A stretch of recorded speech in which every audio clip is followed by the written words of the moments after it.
한번 따라 하실까요? 마귀가 틈타지 못하게 하라. 이런 제목으로 말씀의 은혜를 나누기를 원합니다. 우리가 쓰는 고사성어 가운데 어부지리, 어부지리 무슨 뜻일까요? 어부는 매운탕이 싫고 지리를 좋아한다, 뭐 그런 뜻인가요? 어부지리 무슨 뜻일까요? 어부가 이득을 얻었다, 이런 뜻입니다. 어부가 이득을 얻었는데, 하루는 이 어부가 이 바닷가를 이제 거닐다가 보니까 희한한 장면이 보이는 것입니다. 조개가, 모시조개가 이따시만한 조개가 하나 있는데 그 옆에 또 외가리가 하나 있는 거예요. 이 조개하고 외가리가 싸움이 붙었어요. 왜냐하면 날씨가 좋아서 조개가 입을 딱 벌리고 있습니다. 속살에 햇빛을 일광욕으로 하고 있는데 외가리가 보니까 이게 웬 떡이냐 하는 거죠. 웬 떡. 이거 조개살을 빼먹으려면 조개가 입을 열려야 되는데 지가 알아서 벌리고 있잖아요. 그래서 외가리가 쏜살같이 내려와서 조개살을 딱 물었어요. 그 순간에 조개는 얼마나 놀랐겠어요. 아야 하고 딱 물었어 또. 그러니까 이 외가리 부리를 조개가 물어버렸어요. 그러니 둘 다 지금 외가리는 날아가지도 못해. 조개가 무거워서. 또 조개는 입을 열지도 못해. 왜? 속살이 뜯길까 봐.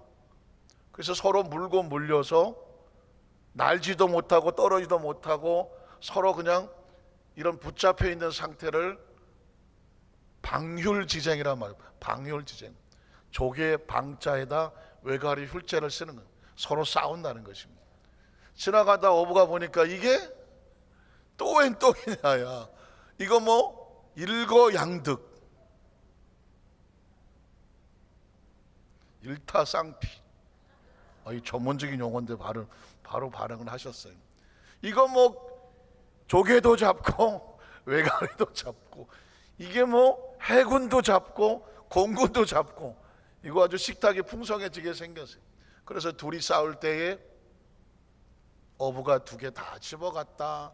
그래서 어부질이라는 표현을 쓰는 겁니다.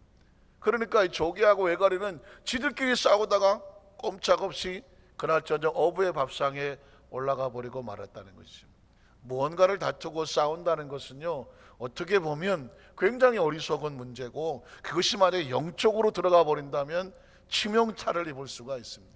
신앙생활 속에서는요, 이런 치열한 전쟁이 벌어지는데 마귀는 어떻게든지 우리 사이에 들어와서 하나님에 대해서 서운한 마음을 가지게 하십니다. 시험에 들게 하고, 그리고 게으르게 하고 나태하게 해서 이 열정을 도적질하면서 하나님 일을 하지 못하도록 뒤로 주저앉게 만듭니다. 하나님과의 사이를 더 멀어지게 만든다는 것이죠. 그럼 어떻게 될까요? 멀어지는 순간 누가 집어갈까요? 마귀가 낼름 집어가는 것입니다. 영적 전쟁은 그렇게 뭐 어려운 게 아닙니다. 하나님의 사람들, 하나님과 단절돼서 지 혼자 떨어졌을 때 낼름 집어 먹으려고 달라드는 것, 이게 바로 영적 전쟁이라는 것입니다. 신앙생활 속에서 우리는 성경에서 발견하게 되는데, 첫 번째로 에덴 동산의 싸움은 바로 이런 전쟁이에요. 에덴 동산 이야기는요, 무슨 천국 이야기도 아니고 낙원의 이야기도 아니고 아주 무섭고 교활하게 벌어지고 있는 영적 전쟁의 스토리라는 것입니다. 창세기 2장 15절 17절에 보면 야훼 하나님이 그 사람을 이끌어 에덴 동산의 두 곳을 경작하며 지키게 하시고, 하나님의 속성은 축복합니다. 그리고 그것을 감당할 수 있도록 능력도 주시고 우리에게 베풀어 은혜를 주시는 것입니다. 네가 이것을 맡아서 경작하며 지켜봐라. 그 다음 절 보면 야훼 하나님이 그 사람에게 명하여 이르시기를 동산 각장 나무 열면 내가 너희에게 임의로 자유롭게 할 수 있는 권한을 주시는 것이죠. 그 다음 절을 보면 선악을 알게 한 나무 열매를 먹지 말라. 내가 먹는 날은 반드시 죽으리라 하시니라. 수도 없이 들어서 귓구멍에 아주 딱지가 앉은 말씀이죠. 하나님의 말씀을 붙잡으면 네게 주어진 모든 것이 유지가 되고 경작이 되고 너희 것이 되며 축복이 된다는 것입니다. 그러니까 말씀이 우리가 사느냐 죽느냐에 대한 키워드예요. 그 말씀을 벗어나면 죽는다는 것입니다. 마치 우리가 숨을 쉬어야 되는데 산소 공급이 몇 분만 중단되면 육체는 죽게 되어 있습니다. 어떻습니까? 생명이라고 하는 것은 한계가 있어요. 어느 선을 넘으면 죽는 거예요. 어제 뉴스에 혹시 보셨나요? 어떤 딸아이가 뭐 귀신에 들렸다고 해서 무속인하고 중이 연합을 해서 이 아이의 귀신을 쫓아내려니까 소다? 무슨 가성소던가 그거를 끓여서 먹이고 안 먹으니까 털어 먹이고 결국은 아이가 중독이 돼서 죽었습니다. 소다를 적당량을 먹으면 그냥 그런 대로 사는가 봐요. 그런데 계속 막 물에 타서 퍼먹인 거죠. 퍼먹인 거예요. 애가 몸에서 중독 현상이 벌어나서 그 아이가 죽고 말았습니다. 귀신에 들렸다는 것을 갖다가 그런 가성소다를 먹인다고 그 살아나겠습니까? 쫓겨나겠습니까? 이게 어리석은 짓이죠. 무서운 짓이라는 것입니다. 인간의 생명은요 어느 선 안에 있어요. 마찬가지로 영적인 것도 말씀 안에 붙잡아야 우리가 영성이 유지가 되고 존재가 유지가 되는 거지. 하나님을 떠나서 너희가 아무것도 할 수 없다고 말이죠.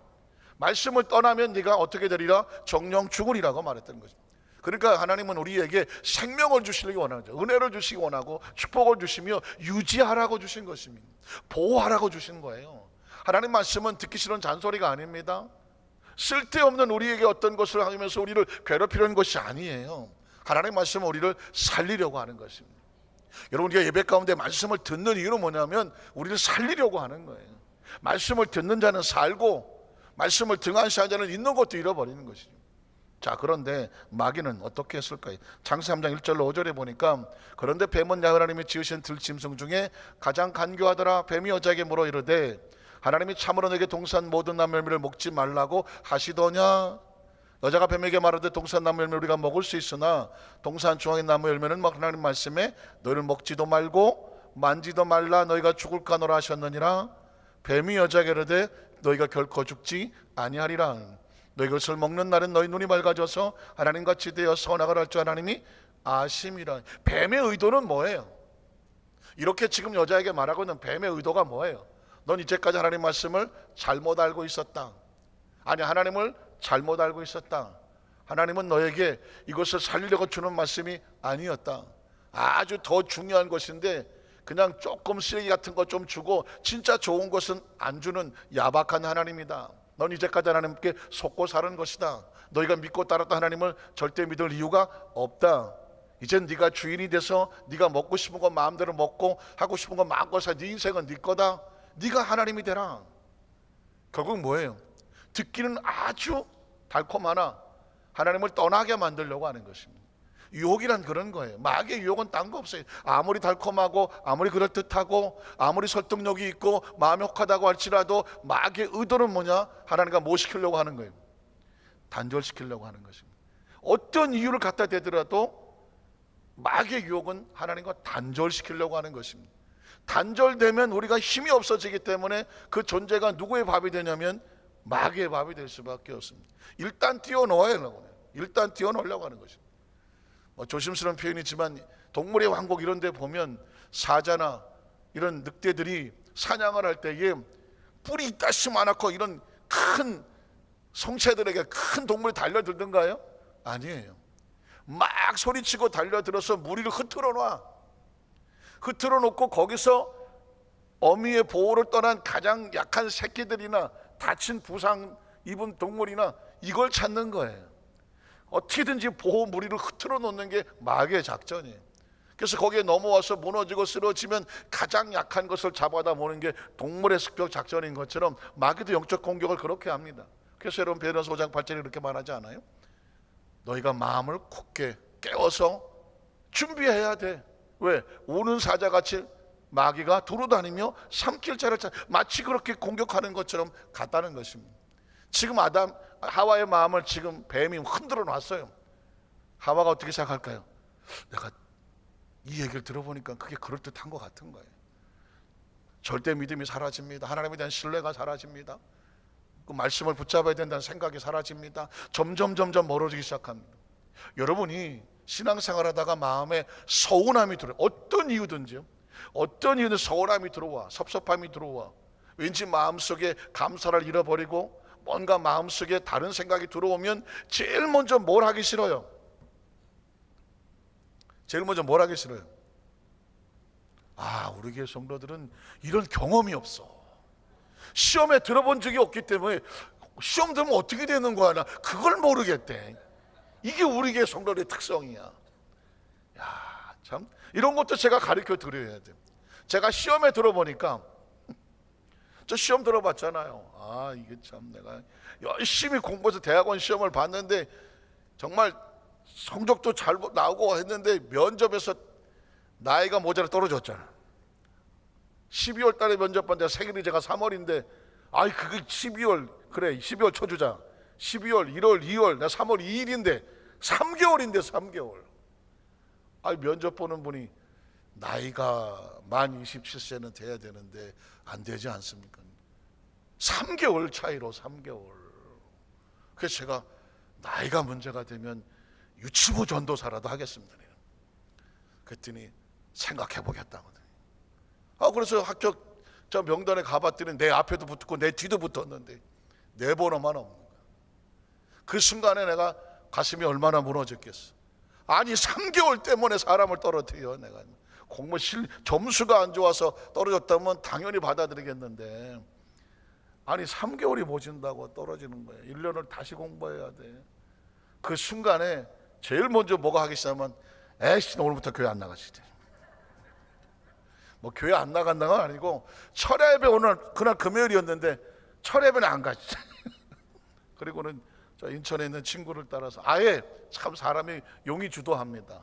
아예 멀리 가서 아예 멀리 가서 그 친구가 이제 직장 끝나고 나면 같이 뭐 밥도 먹고 영화도 보고 그리고 이제 시간을 보내는 거예요. 12시 넘어까지. 오늘 니네 집 가서 하자야.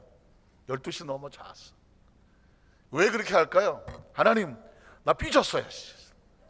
내가 얼마나 준비하고 내가 삐질만 하다니까. 생각해 보세요. 영어 시험을 보는데 그 많은 성경 중에서 제가 요한복음 15장을 준비했거든요. 읽었어요 그냥 그날. 근데 그날 시험에 요한복음 15장이 나왔어. 그 성경 이 창세부터 계시록까지 그 중에서 뭐가 나올 줄 누가 알겠어. 그런데 본문이 딱 요한복음 15장이 나온 거야. 어제 공부했는데 그 내가 응답이라고 생각했지. 어떤 구역식구가 가방을 또 주네. 축하의 가방이라고. 가방도 받았겠다. 요한복음 15장은 나와겠다. 성경 시험의 모든 문제 보니까 만만하겠다.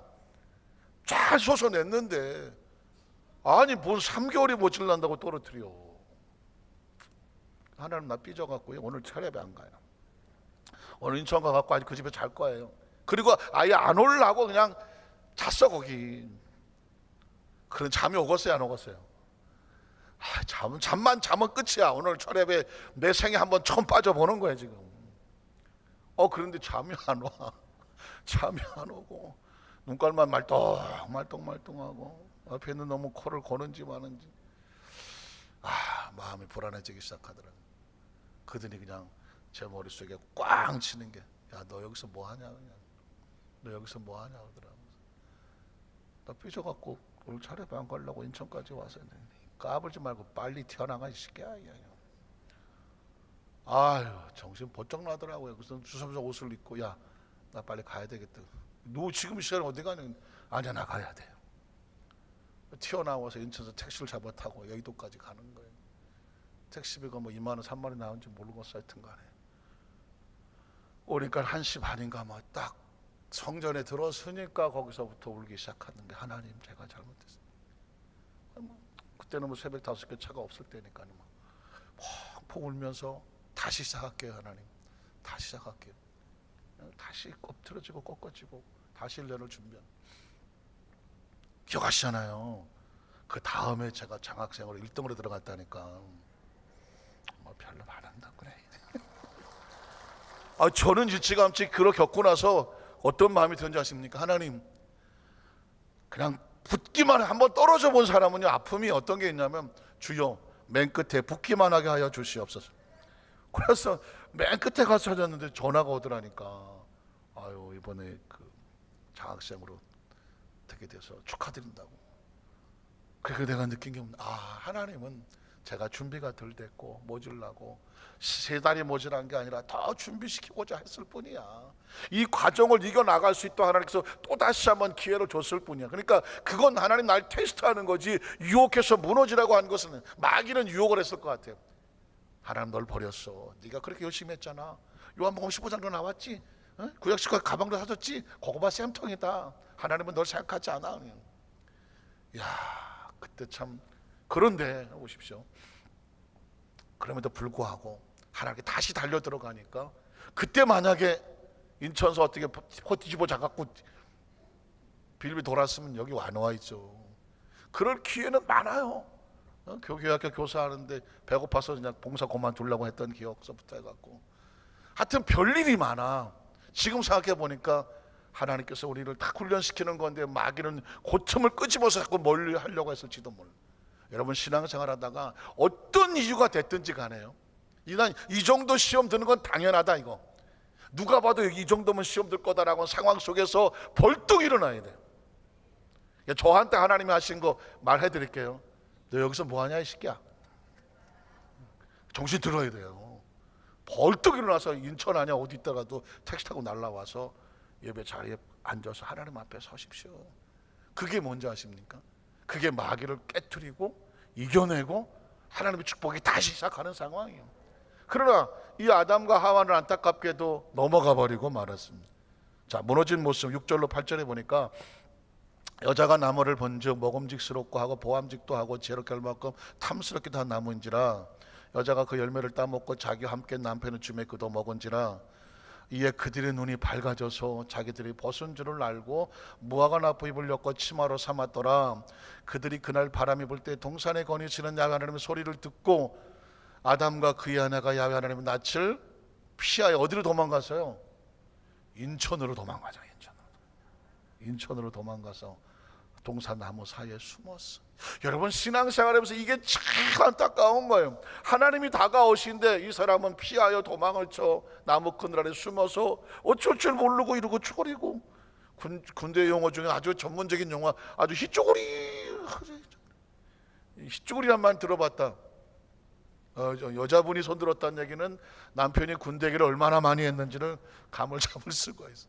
아주 오래된 얘기는 지금도 기억이 나. 군대 생활하면서 제일 좀 이게 뭔가가 좀 애가 좀 그러면 너는 히쭈구리 하겠냐? 히쭈구리 무슨 말이 사전에 나오는지 모르겠지만 어쨌든 간에 이 아담과 하와가 지금 히쭈구리 하고 있는 거, 히쭈구리 그냥 영적으로 하나님과 단절되면요 히쭈구리가 되는 거야. 풀이 죽어서 어쩌지 못하고 도망쳐 삐죽삐거리고 있는 것입니다. 결국 어떻게 되나요? 22절 24절에 보면 야훼 하나님이 이르시되 보라, 이 사람의 전화가 난 일에 우리 중에 하나같이 되었으니 그가 그의 손을 들어 생명나무 열매도 따먹고 영생할까 하노라 하시고, 야훼 하나님이 에덴 동산에서 그를 내보내어 그의 근원이 된 땅을 갈게 하시더라. 이같이 하나님이 그 사람을 쫓아내시, 추방이란 말입니다. 쫓아내시고 에덴 동산 동쪽의 그룹들과 두루도는 불칼을 두어 생명나무기를 지키게 하시더라. 이 뒤에 아담과 하와 쫓겨나는 날 저 뒤에 앉아서 교묘하게 웃고 있는 웃음소리가 들리나요? 누가 웃고 있을 것 같아요? 뱀 속에 들어가 있는 마귀가 웃고 있지. 마귀가 아이고 꽃이라. 아담과 하와가 그래 그렇게 잘 나갈 줄 알았지. 에덴 동산에 활개 치고 나가서 모든 하나님 은혜를 얻었으니까 이 얼마나 감사해. 그런데 이게 하나님 앞에서 범죄하여 쫓겨나서 나가니 그 뒤에 뱀이 보고 사탄이 보고 얼마나 좋아서 꽃이라고 그랬어. 누구 뜻대로 됐다? 뱀의 뜻대로, 마귀의 뜻대로 됐다는 것입니다. 우리는 하나님의 뜻대로 해야 복 있는 삶이 되고요, 마귀의 뜻에 넘어가면 그냥 무너지는 거예요. 이게 전쟁이에요. 이게 영적 전쟁이라는 것입니다. 그래서 이 참 신기하지 않습니까? 창세기 1장 2장 하나님 만드시고 난 다음에 가장 세 번째 장 3장에 나오는 얘기가 놀랍게도 치열한 전쟁에 대한 이야기가 나오는 거예요. 우리의 신앙생활은 하나님 앞에 가는 순간까지, 마지막 순간까지 전쟁입니다. 마지막 순간까지, 거기서 마지막 순간까지 하나님의 뜻을 붙잡아야 돼. 최후의 마지막 순간까지. 정말 그래서 크리스찬 입장에서 아주 조심스러운 기도 제목인데요, 하나님 마지막에 잘 하나님 믿고 끝까지 붙잡고 천국에 서게 하여 주시옵소서. 그래서는 안 되겠지만 신앙생활 잘 하던 사람이 마지막에 잘못된 길로 빠지거나 잘못된 곳에서 신앙생활이 무너지거나 어떤 잘못된 그 아픔을 남기는 사람들이 너무도 많아요. 잘 하다가 내가 왕년엔 모두 했지 했는데 마지막에 가서 신앙을 무너뜨린 경우도 간혹 있단 말입니다. 그래서 진짜 중요한 기도 제목은 뭐냐면 하나님 끝까지 하나님 편에 잘 서서 말씀 붙잡고 하나님의 축복된 존재가 되게 하여 주시옵소서. 자, 그래서 이게 첫사람 아담이 이렇게 무너졌다면 둘째 아담 예수님은 말씀으로 물리칩니다. 말씀으로 마귀의 시험을 말씀으로 물리치시고 승리하시는 예수 그리스도의 모습. 그래서 이런 본문이 두 개인 이유가 뭐냐면 예수님은 마귀의 욕을 어떻게 이겼을까 하는데 마태복음 4장 1절로 3절입니다. 그때 예수께서 성령에 이끌려 마귀에게 시험을 받으러 광야로 나가시더라고요. 하나님은 테스트를 하지만 마귀는 템테이션, 유혹을 합니다. 하나님은 계단을 삼아서 올라가게 하시지만 마귀는 함정을 빠뜨리려고 하는 것이죠. 그래서 말씀을 따라가면 계단을 올라가서 위로 올라가는 것이고 말씀만 놓치면 함정에 빠져서 무너져 버리는 것입니다. 자, 예수님은 어떻게 하셨을까요? 그 다음 절에 보면 40일을 밤낮으로 금식한 후에 줄이시더라. 이야기는 뭐냐, 육체적으로 마지막 한계에 부딪혔습니다. 40일을 금식했다는 이야기는 인간이 할 수 있는 마지막 최악의 최저의 가장 연약한 상태에 있는 상황입니다. 거의 육신의 본능만 남아있는 상태죠. 그 상황 속에 테스트하는, 유혹하는 자가 와서 예수께 나와 이르되 내가 말 하나님의 아들이거든 명하여 이 돌들로 무엇이 되게 하라? 떡덩이가 되게 하라. 여러분, 본능이란 아주 무섭습니다. 40일을 굶은 사람에게, 금식하여 있는 사람에게 떡이라는 소리는요, 이건 뭐 이성이 발달할 수가 없어요. 거기에 뭐 분석하고 판단하고 뭐 교양이고 무슨 내가 뭐 지성이고 그게 없는 거예요. 40일을 몸이 지금 줄였다고 하면 떡은 그냥 반사적으로 이건 누가 시키지 않아도 달라서 일단 입에다 넣고 봐야 되는 거예요. 거기에 뭐가 있어요? 오죽하면 우리가 속담에 사흘 굶어서 뭐 하지 아니한 사람이 없다. 도둑질 하는 사람이 없어요. 사흘만 굶어 오십시오. 네 거 내 거가 어디 있는 거예요? 지금 죽을 지경인데. 여러분, 그래서 생활적으로 너무 어려운 사람이 아유 분유 뭐 먹여야 될 돈이 없어서 어쩔 수 없었고 마트 같은 데 가갖고 우유를 훔치잖아요. 훔치다가 걸리면 법도 그 사람은 정말 그냥 안타깝게 여겨서 혹시 그냥 좋은 주인을 만나면 그랬냐고 그냥 가져가시라고 그럴 수도 있고, 정말 이건 뭐 욕심이 아니라 생존 본능으로 살려고 하는 사람에게는 법관도 판사도 이 법을 집행하다가 이 아이가 이렇게 도둑질을 하고 그런 거는 이건 우리 책임이다. 나도 10달러 내겠다. 당신도 내라. 거기 있는 사람들 10달러 모아갖고 아이한테 살 수 있도록 그 음식값을 주려고 하는 게 이게 가장 인지상의 기본 도리거든요. 근데 40일을 굶어요. 40일을 굶으면 금식이 되면 돌 아니야 뭐를 떡떡이로 만들어 먹어도 다 용서가 되고 용납이 되지 않겠습니까? 어쩌면 여러 가지 작전 속에서 마귀는 예수님의 이런 심리를 파고들었을 수도 있습니다. 돌들로 떡덩이가 되게 하라는 것입니다. 그렇게 했다고 해서 뭐 하나님께서 잘못했다고 하겠어요? 누가 뭐라고 하겠습니까? 여기 40일 정말 금식이 아니라 40일을 그냥 굶었다고 치십시다. 그 사람이 예를 들어서 어디 지나가는 남의 집에 들어서 밥 한 그릇만 달라고 해서 주인 허락 없이 밥 한 공기 먹었다고 해서 그 사람을 때려 쫓아내겠습니까? 그 사정을 들어보면 이런 상황이에요. 그런데 예수님께서는 어떻게 접근을 하십니까? 그 다음 절을 보면 예수께 대답하시되 기록되었으되 The Bible say, 하나님 말씀하신다는 거죠. 말씀에 기록되었으되 사람은 떡으로만 사는 것이 아니다. 여기서 말하는 사람은 육체적 본능만 가지고 사는 것이 아니라는 것입니다. 육체적 본능이 아니라 지성도 있겠지만 영성이는 영혼이라는 것이에요. 영혼. 사람이 떡으로만 사는 것이 아니요. 그 다음 절을 보면 뭐랄까요? 하나님의 입으로부터 나오는 모든 말씀으로 살 것이라 하였느니라. 굉장히 중요한 선언을 했습니다. 선악과를 육체적인 본능으로 따먹었다면 왜 그 속에 붙잡아들 하나님의 말씀을 영원히 붙잡지 못했느냐라고 하는 아담과 하와의 실패에 대한 정확한 원인을 말하는 것이죠. 저와 여러분도 앞으로 삶을 살아가면서 그렇게 살아오셨겠지만 육체적인 본능은 너무 치사하고 집요하고 진짜 끈질기게 붙잡고 늘어집니다. 끈질기게 붙들어. 우리 육체가 가지고 있는 본성과 본능은요, 끈질기게 아주 집요하게 우리 마음을 붙잡고 유혹을 빠져나가게 하려고 몸부림을 칩니다. 이 노인이 되가 나이를 점점 먹어갈수록 정말 잘 다스려야 될 것은 뭐냐? 우리 마음이에요. 나이가 많아지면 많아질수록 뭐가 많아지냐면 서운한 게 많아져. 서운한 게 많아. 지가 날 무시하나? 내가 나이 먹었다고 날 무시하나? 지가 옛날에 내가 어떻게 해줬는데 지가 나한테 이럴 수 있나? 이게 나이를 먹으면 점점 마음이 약해지잖아요. 마음도 약해지고 어떤 사회적인 소셜 포지션이라는 위치에 점점 뒤로 물러가야 되고, 뭐 뒤에서 젊은 사람 자꾸 올라오고 하다가 보니 점점 중추적인 역할도 젊은 사람들이 해가고, 나이를 먹으면 자꾸 사회적으로도 그렇고 뭐 가정이 됐든 직장이 됐든 여러 가지 차원에서 약간은 점점 소외되는 것 같고 뒤로 물러가는 것 같아요. 똑같은 말 한마디를 하더라도 옛날같이 견뎌내는 힘이 강하지가 않아요. 그래 괜찮아가 안 된단 말이에요. 조금만 해도 서운하고 섭섭하고, 내가 너를 어떻게 키웠는데, 내가 너한테 어떻게 했는데, 이런 것들이 들어오다가 보니까 자꾸 마음이 약하고 힘들어질 수가 있어요.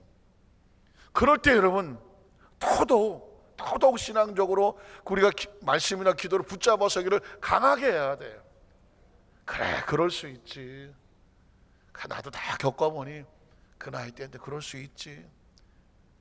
이 또한 또 지나갈 거야. 그래서 여러분 점점 세월이 지나가 나이가 점점 많아질수록 소망을 어디에 두냐면 하늘에 두고 살아야 되는 거고, 그저 은혜와 감사로 지금까지 살아있는 것도 감사다죠. 은혜다 그래요. 그래서 우리가 의지할 것은 사람이 아니야.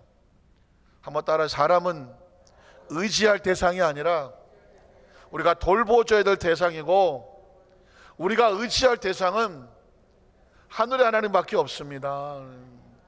혹시 누가 여러분이 의지를 했는데 그 사람이 내 마음 같지 않더라도 절대로 마음에 서운하게 생각하지 마세요. 왜냐하면 인생은 다 거기서 거의 연약해서 사람은 의지할 대상이 아니야. 사람은 그냥 내가 돌보고 배려해 줄 대상이지, 사람 의지했다가는 대번에 상처 입어요. 왜 그런지 아십니까? 그 사람도 그 사람 입장이 있잖아요. 그 사람이라고 완전할 수가 없잖아요. 남편은 남편의 입장이 있고, 아내는 아내의 입장이 있고, 부모님은 부모님 입장이 있잖아요. 자식은 또 자식대로 입장이 있고, 며느리는 며느리대로 입장이 있다니까. 그러니까 각자 입장이 다 다를 수밖에 없으니까 내 마음대로 되지는 않는다는 거예요. 그래서 지혜롭고 총명하려면 그 사람의 입장을 이해해주고, 그럴 수도 있겠구나. 구역 식구 간에도 마찬가지예요. 각자 살아온 게 다 다르잖아요. 그리고 교구에서 각자 다 달라. 왜 내 생각은 이런데 당신은 그러냐? 난 이게 좋은데 당신은 이게 좋으냐? 그건 다 달라요. 각자 잘 다 달라. 그러니까 어떻게 하냐면, 저 사람은 이렇게 생각할 수 있고 나도 이렇게 생각할 수 있으니까 같이 더 은혜를 모아서 그 말씀의 근거에서 뭐가 더 좋겠느냐, 서로 배려하고 나가야 노인 정신 건강에 좋아. 여기서 말하는 노인이란 나이가 아주 많은 것보다도 삶을 살아가면서 점점 연륜이 깊어지는 과정 가운데 우리가 몸도 좀 약해질 수 있고 마음도 약해질 수 있을 때 우리가 가져야 될 마음의 생각입니다. 그러니까 점점 믿음으로 살아야 되고 은혜로 살아야 되고 감사로 살아야 돼요. 어떤 분이 글을 하나 보내줬는데, 5월에는 꽃길만 걷는다. 그 꽃길은 들에 핀 꽃길이 아니라 내 안에 감사다. 내 안에 감사가 있으면 한겨울도 꽃길이야. 뭐 감사가 있으니까. 그러나 내 안에 감사를 잃어버리면 온 천지 사방의 꽃들이 빽깔인데, 천지 빽깔이. 그런데도 나는 마음이 춥고 서러워. 왜? 뭘 잃어버리면? 감사를 잃어버리면 그래요. 예수님은 기록되었으되 그 속에 그거밖에 없어. 본능 빵, 이게 문제가 아니야. 사람이 떡으로만 사는 것이 하나님에서 나오는 말씀으로 살아간다. 이게 크리스천의 신앙생활 속에서 붙잡는데, 그 말씀은 우리로 하여금 감사하게 하는 것입니다. 자, 오늘 그럼 마지막 세 번째로, 예수님의 사역 속에서도 교묘하게 숨어서 예수를 죽이려고 하는 세력이 있는데, 그 세력의 배후를 한번 찾아보겠습니다. 요한복음 5장 18절에 보면, 유대인들이 이로 말미암아 더욱 예수를 죽이고자 하더라. 이는 안식일을 범할 뿐만 아니라 하나님을 자기의 친아버지라 하여 자기를 하나님과 동등으로 삼으시미는. 예수님은 하나님 아버지에 대해서 얘기하고 하늘에 대해서 이야기하고 아들임을 이야기하고 하나님의 나라를 얘기하는 것입니다. 근데 유대인들은 그게 싫은 거예요. 하나님 아들은 자기들만 하나님 아들이어야 되고 백성이어야 되고, 메시아는 뭔가 자기들이 의지하게 눈으로 볼만한 화려한 사람이 와야 되는데, 어디서 저 나사렛의 저 뭐 갈릴리의 목수의 아들의 뭐 그냥, 또 전문적인 용어지만 겉으로 봐도 좀 희죽으리하고 뭔가가 없는, 아니 그런 사람이 자기가 하나님의 아들이라고 말하는 것 자체가 용납하고 싶지 않았고, 더더욱은 뭐냐면 이 신앙적으로 용납이 안 돼요. 하나님은 신이고 전능하신 하나님이고 목수의 아들은 인간일 뿐인데 자기 하나님과 동등되라고 얘기를 하니까 이건 신성모독이지, 이 예수가 하나님을 신성모독한다 이렇게 생각하니까 주기로 했었습니다. 자, 요한복음 6장 70절로 71절에 보면 계속 성경은요 예수를 죽이려는 세력들이 있는데, 여기 6장에 보면 그 세력의 배후가 드러납니다. 예수께서 대답하시되 내가 너 12를 택하지 아니하였느냐, 그러나 너희 중에 한 사람은 누구다 하는, 누구를 말하나요? 가룟 유다를 얘기하고 있습니다. 예수를 팔려고 한 가룟 유다가 분명히 겉으로는 사람이잖아요. 잘 들어보십시오. 가룟 유다도 사실은 예수를 왜 팔려고 했을까요? 감정 때문에 팔려고 했으면 감정이 상했어요. 왜냐하면 그 당시는 우리나라 일제 36년처럼 로마가 이스라엘을 통치하고 식민지를 하고 있었습니다. 그러면 어느 나라든 식민지를 당하면 독립군이 있잖아요. 우리나라 독립군이 있잖아요. 이스라엘 독립군이 누구냐면 가룟 유다가 독립군이에요. 그러니까 이 사람은 어떻게든지 이스라엘 독립시키는 게 자기들의 꿈이에요. 틀린 건 아니에요. 그래서 예수님의 제자로 들어온 것도, 그리고 열심히 하는 척을 해갖고 회계 장부까지 맡았어. 거기서 들어오는 돈을 가지고 몰래 빼돌려서 독립자금으로 자꾸 돌려. 왜? 명분이 자기는 떳떳하니까, 나라를 위해서. 이 많은 만약에 예물이 들어온다면 그 돈을 빼서 이스라엘 독립자금으로 썼단 말이에요. 그러면서도 호시탐탐 가룟 유다는 예수님이 이런 능력이, 이 따르는 백성들이 많은 걸로 봐서 때가 되면 하나님의 권세를 가지고 로마를 쳐서 쫓아내고 이 나라를 갖다가 독립을 시키고 뭔가 좀 이 세계 위에 뛰어나게 한 나라로 만들기를 원했어요. 그런데 이 예수님을 가룟 유다가 아무리 따라다녀도 예수님은 이스라엘 독립을 얘기하지 않아. 때가 되면 로마가 망하고 이 나라가 독립하리라, 그리고 내가 왕이 되리라, 너희가 한 자리씩 다 하리라, 이걸 원하는데 그런 이야기는 국물도 없어. 맨날 한다는 얘기가 하나님의 나라가 임하면, 때가 되면, 그리고 왼손을 맞으면 오른손 걷다 대고, 뭐 오리 가자 그러면 심리 가지고, 너 형제를 용서하며 서로 사랑하라. 가룟 유다가 들으니까 막 속이, 이게 사랑할 대상이 아니라니까. 저 로마를 쳐서 죽여버리고 이 나라를 세우자, 뭐 이런 얘기를 해야 되는데 예수는 맨날 다니면은 그냥 용서해라, 뭐 사랑해라, 뭐 이런 얘기만 하니까 가룟 유다가 혹시나 기다리다가, 아, 이 사람 가지고는 안 되겠구나. 차라리 이 사람이 나타난 하나님의 역사를 코너에다 몰아버리면 자기가 살려고 하늘의 천사를 불러서 로마를 대적해서 무너뜨리지 않겠느냐.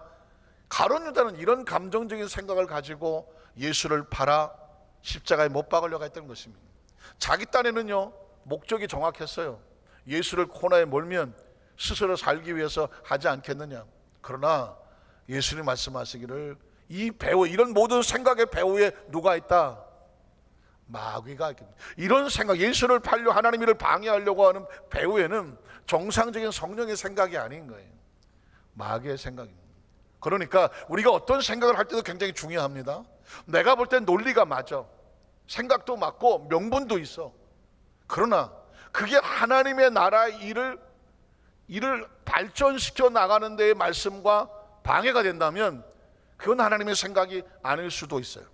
그래서 내 생각이 중요하지 않아요. 누구의 생각이 중요하죠? 조금 반응이 이상한데, 한번 따라. 내 생각이 중요하지 않다. 누구의 생각이 중요하다? 하나님의 생각이 중요해요. 점점 신앙의 연조가 깊어갈수록, 야, 내 생각이 아니야, 그분의 생각이 무엇인지 귀를 기울여야 돼요. 혹시 내 생각이 맞지 않으면 내 생각을 내려놓아야 돼요. 하나님의 나라를 위해서 내 생각이 거기에 복종이 돼야 돼요. 믿으십니까? 오늘 가룟 유다는 우리에게 그런 교훈을 주고 있습니다. 왜냐하면 이 생각의 배후에 누가 있는지를 알아야 돼요. 예수를 대적하려고 하는, 팔려고 하는 생각은 가룟 유다의 생각이 아니에요. 마귀의 생각이었습니다. 예수는 아주 대놓고 얘기했습니다. 한 사람은 마귀다라고 말해요. 그 다음 절 보니까 이 말씀은 가롯 시몬의 아들 유다를 가리키심이라. 그런 12 중에 하나로 예수를 팔 사람입니다. 요한복음 8장 42절로 44절에도 예수께서 이르되 너희 하나님이 너희 아버지였으면 너희가 나를 사랑한다. 하나님의 자녀는요, 하나님을 사랑해요. 하나님의 일을 사랑하고 하나님의 나라를 사랑하고 하나님이 기뻐하시는 걸 사랑해요. 그런데 그 반대로 그 다음 절을 보면 이는 내가 하나님께로부터 나와서 왔음이라. 나는 스스로 온 것이 아니요 아버지께서 나를 보내신 것이니라. 어째 내 말을 깨닫지 못하느냐? 이런 내 말을 들을 줄 알지 못해. 하나님의 자녀가 아닌 말씀을 듣지를 못하고 깨닫지도 못해. 너희는 너희 아비 마귀에게서 났으니 너희 아비의 욕심대로 너희가 행하고자 하느니라. 그는 처음부터 살인한 자요 진리가 그 속에 없으므로 진리에 서지 못하고 거짓을 말할 때마다 제 것으로 말한 것이다. 이는 그가 거짓말쟁이요 거짓의 아비가 되었습니다. 모든 거짓말의 배후에 누가 있다? 마귀가 있다라고 말하고 있습니다. 45절 47절에 보면 내가 진리를 말함으로 너희가 나를 믿지 아니하는도다. 너희 중에 누가 나를 죄로 첩잡겠느냐? 내가 진리를 말하는데도 어찌 나를 믿지 아니하느냐? 하나님께 속한 자는 하나님의 말씀을 듣는 자이. 놀라운 겁니다. 똑같은 성경을 가지고 말씀을 선포할 때도 하나님의 말씀이 들리는 사람이 있고요, 말씀이 안 들리는 사람이 있어요. 하나님께 속한 자가 누구의 말씀을 들어요? 하나님의 말씀을 들어요. 너희가 듣지 않는 이유가 뭐라고요?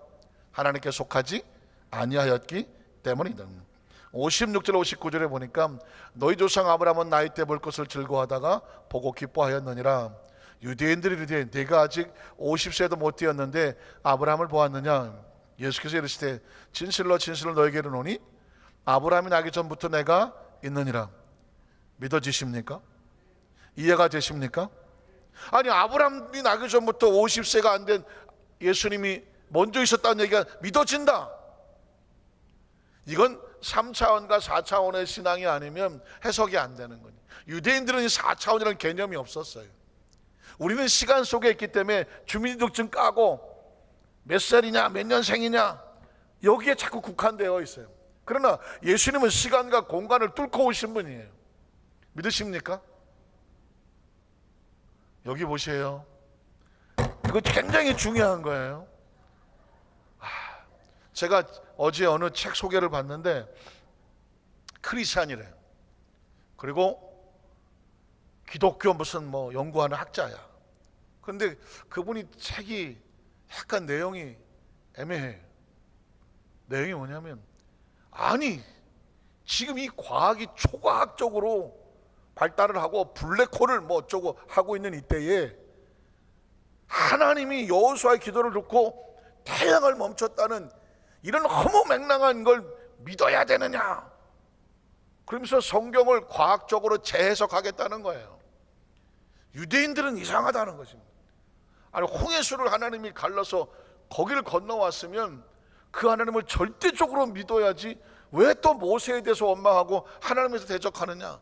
자기는 도무지 이해가 안 된다. 그래서 오랫동안 과학을 가지고 성경을 다시 분석해야 된다, 뭐 그런 글을 썼어요. 물론 제가 분명히 읽어볼 건데요. 왜 그런 이야기가 나올까요? 그건 과학은 철저하게 3차원적인 내용이거든요. 과학은 딴 거 아니에요. 하나님 만들어 놓은 이 세계를, 그게 숨겨지는 원리와 법칙을 발견해내는 게 과학이야. 그거 뭐 어려울 거 하나도 없어요. 그게 과학이란 말이에요. 그러면 하나님이 만들어 놓은 세계가 있어야 과학이 존재하지, 만들어 놓은 것이 없으면 과학이 있을 수가 없어. 왜? 뭐가 있어야 그걸 원리를 발견하지. 그게 과학인 거예요. 근데 과학이 그 만든 창조주의 세계를 과학으로 이해하려고 하면 되겠어요, 안 되겠어요? 그건 안 되는 거예요. 왜냐하면 과학은 3차원 안에서만 과학이야. 그러면 3차원을 넘으면 4차원이야. 시간과 공간을 벗어나면 거긴 과학이 없어요. 과학이 없어. 그러니 과학자가 할 이야기가 없다니까요. 그런데 그 과학자가 하나님의 초자연적인 사건을 놓고 과학적으로 이해가 안 되는데 그걸 믿느냐라고 우리에게 도전을 한다고 하면, 이건 초등학교 아이에게 이거 저 인생사를 어떻게 얘기해 줘야 되나 가슴이 답답하더라고요. 예수님이 50세는 둘째치고 나이 30세밖에 안 됐단 말이에요. 아브라함이 나기 전부터 내가 있었노라 얘기를 하니까 유대인들이 펄펄 뛰는 거죠. 아니 새파랗게 30대 뭐 50도 안 되면 이게 네가 아브라함보다 먼저 있었느냐, 이 되지도 않는 놈아. 당연히 할 수 있는 얘기예요. 근데 이게 뭐가 안 됐냐면, 그가 하나님이라는 시간과 공간을 뚫고 들어온 하나님이라는 사실이 이해가 안 되니까 이런 반응이 나오는 것입니다. 예수님을 구주로 믿으시면 아멘 하시기 바랍니다. 크리스천은 철저하게 4차원이에요. 4차원이라니까요. 제가 수도 없이 4차원 얘기를 했지만 한동안 뜸하다가 지금 다시 얘기하네요. 왜냐하면 4차원이라는 개념이 없으면 이건 신앙이 존재가 안 된다니까요. 빨리 끝내긴 해야 되는 상황인데, 여러분, 우주는 이 우주, 내가 우주학자는 아니지만 아주 기본으로 알겠네요. 이 우주가 어떻게 생겼습니까? 이게 아무도 몰라. 누가 알겠어? 인간의 존재, 여러분, 저는 어떻게 생겼습니까? 인간의 존재는 아무도 몰라요. 우리가 당사자인데도 나의 존재를 몰라. 지구는 어떻게 생겼냐고. 우리가 살고 있는 지구인데도 지구의 존재를 모른다니까요. 우주는 어떻게 생겼겠어요? 한번 가보지도 못했지만 바깥에. 우주는 어떻게 생겼냐고. 존재 자체가, 이 존재의 이 어떤 이유를, 법칙을 말을 못해요. 우리는 우리의 존재에 대해 스스로 말할 수가 없어요. 왜? 시간과 공간 안에 갇혀 있다니까요. 시간과 공간 바깥에 나가야 시간과 공간에 대한 것을 이해할 그 정도가 오는데, 그건 뭐냐면 이 영역은 인간의 영역이 아니에요. 피조물의 영역이 아니라니까. 이 영역은 하나님의 영역인 거예요. 우리는 그 절대적 하나님을 믿는 거예요. 우린 시간 안에 들어와서 시간 안에 살다가 시간을 떠나요. 그러나 그때에 하나님이 오셔서 아들을 보내셔서 너희가 이 3차원에서 떠나더라도 절망은 낙심하지 마라. 하나님 우리를 사랑하셔서 독생자 예수를 보내셨는데 시간 바깥에서, 공간 바깥에서 오셔서 시간과 공간을 안고 오셔서 너희에게 가르쳐 주는 거예요. 너희가 이 시간과 공간을 떠나더라도 없어질 존재가 아니야. 넌 하나님의 자녀로서 영생을 회복했다는 얘기는 뭐냐면, 새로운 시간 공간 바깥에 영원히 사는, 하나님은 영이시니 하는 것처럼 아버지 집에 거할 것이 많도다. 이 얘기는 전부 다 4차원적인 이야기인 거예요. 예수 믿는 사람은요 3차원에서 깨워서 4차원을 기대하고 믿고 준비하는 사람을 크리스찬이라고 말하는 것입니다. 여러분이 제가 절 여길 건드리면 한 1시간을 더 해야 돼. 왜냐하면 어려서부터 신앙생활을 했고 어려서부터 성경을 읽었기 때문에 공부하듯이 성경을 읽었고 공부하듯이 성경을 구석구석 봤어요. 그러면 퀘스천이 있는 거예요. 왜 하나님은 보여야 되는데 안 보이시나? 안 보이는 게 정상이지. 안 보이. 그분은 영이시라고 말했잖아요.